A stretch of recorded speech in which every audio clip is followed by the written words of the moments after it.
Good evening. Wrapping it up really soon, but wanted to share with you something that happened today.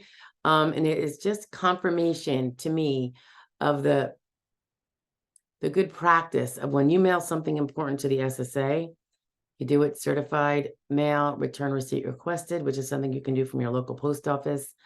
Alternatively, it could be a UPS or FedEx, preferably if someone has to sign for it, but I know that might be a little heady. At least you have the tracking to show that it got there, even if you don't have their signature. But for the certified return receipt, that one, you get that green card back. And the reason why it's really important, here's just an example. So filed for a guy in September, after, several weeks of getting all the data necessary for all the application materials and subsequent reports that would be needed to be worked on with him. And once the application, which was done online, was completed online, what happens is, so if I'm doing an application online and the client is not with me, the SSA is going to be sending that client a printout of the application information, and it's going to ask him to sign the final page, like wet signature.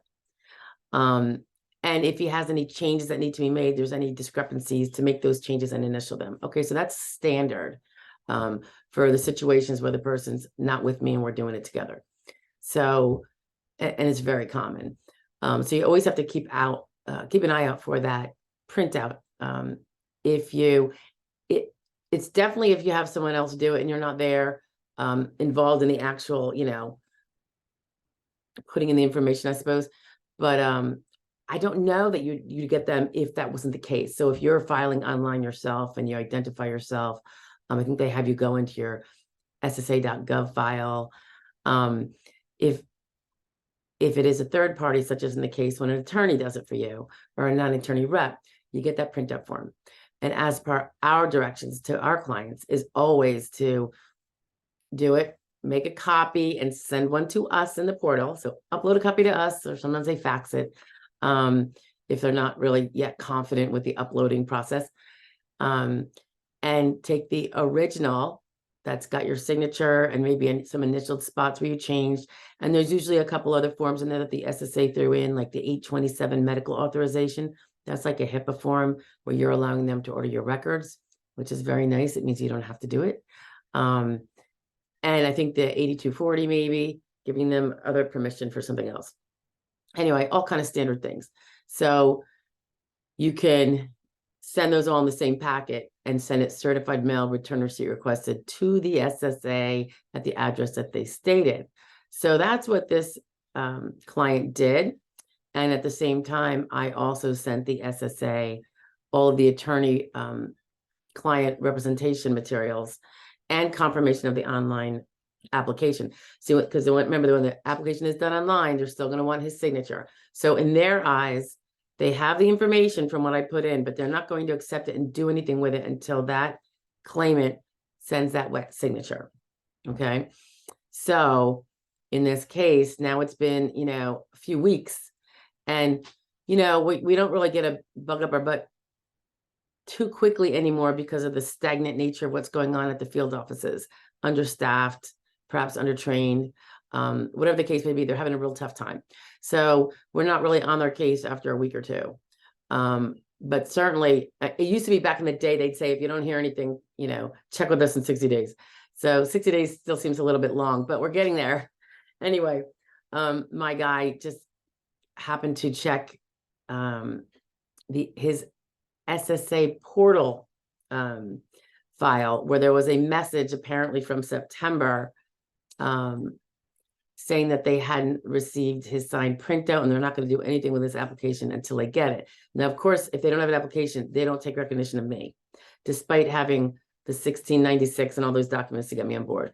And if they, if they had the courtesy to somehow pop out a message to the attorney, it would be much, much easier.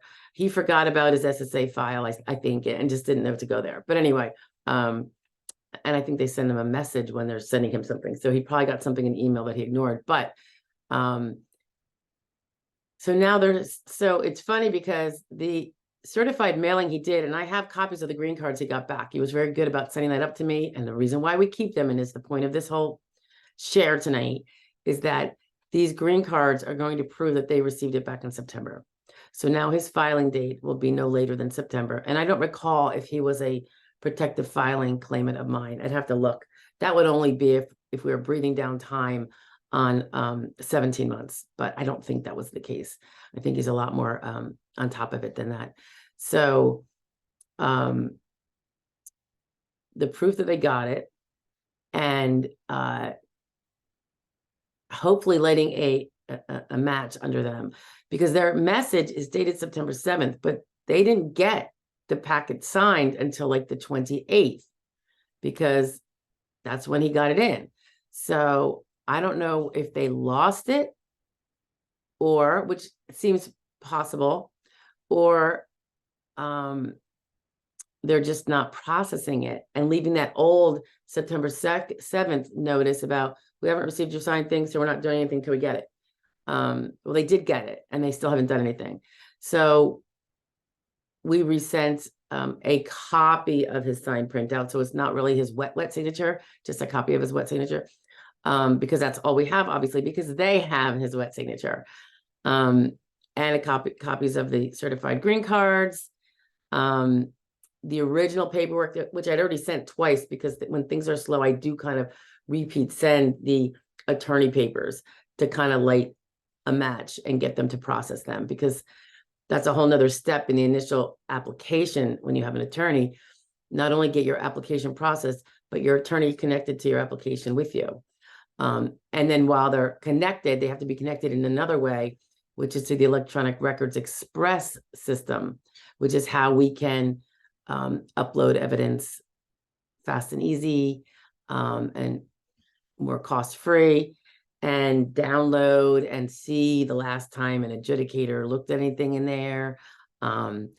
It's helpful. It's not complete. We can't see everything we'd like to see, but it's certainly better than the old days. It was one of the benefits that came about when early on in COVID, actually. So I don't think it came on because of COVID, but it happened to be perfectly in time with it. So we're kind of at a little standstill right now. That the claim is apparently not processed, because we didn't get any of those standard letters that we, have been kind of like keeping an eye out for, saying that it has been. And now we have to start poking them a little bit, sending them things over and over again until we get a match under someone's rear. They don't really answer their phone there, so it's all kind of like letters and faxes and stuff like that. But with the proof that he did file, they certainly can't. In the end, I know we're fighting it now to get things moving. It's like a big slow train that got stuck. But once we get it moving, we want to show that this, it was their ball drop. Do I think it's going to have them expedite him any faster? I don't really, because honestly, I think that people are moving as fast as they can under difficult circumstances. They don't have enough people, I don't think, and there's a lot of cases. So until they, the big government decides to fund them a little better so they can take care of the American worker, this is probably, going to stay like this for a little bit. What else was I going to say about it? I do this. I don't know if you would be doing this from home, but you send a certified return receipt requested, so you get that green card. But there's nothing to say you can't also fax it to them. Just as a little double sure that they receive it. I think their faxes are now all digital. I don't think they're popping out paper anymore, which is good, I suppose. But then you have a fax confirmation that they got it, which could be a double buffer along with the certified return receipt. Because gosh forbid they say, well, we see that, something was sent certified, but how do we know it was his printout? Really? Because what do you think he's sending you? The comics? But if you have now the fax confirmation of how many pages, some people's fax even shows the first, the title to the file, if you title it according to what it is, like we do. And some of them actually, I don't think mine does, but some of them actually would show the first page of what was being faxed. And that could very well be the cover letter. And I always look at it this way. If you have a cover letter and you say you're sending XYZ, ABC along with it, like that's what your cover letter says, the attachments to it will be. If they say, we didn't get, C attachment, well, that was 6 months ago. If you didn't see it in there, why didn't you alert us? And we would have resent it to you in case you lost it. Or, of course, in the event it was inadvertently not attached, but you got the cover letter that's giving you notice of what's attached, right? They do. So they should be contacting somebody if something is missing that is necessary for the benefit of the claimant.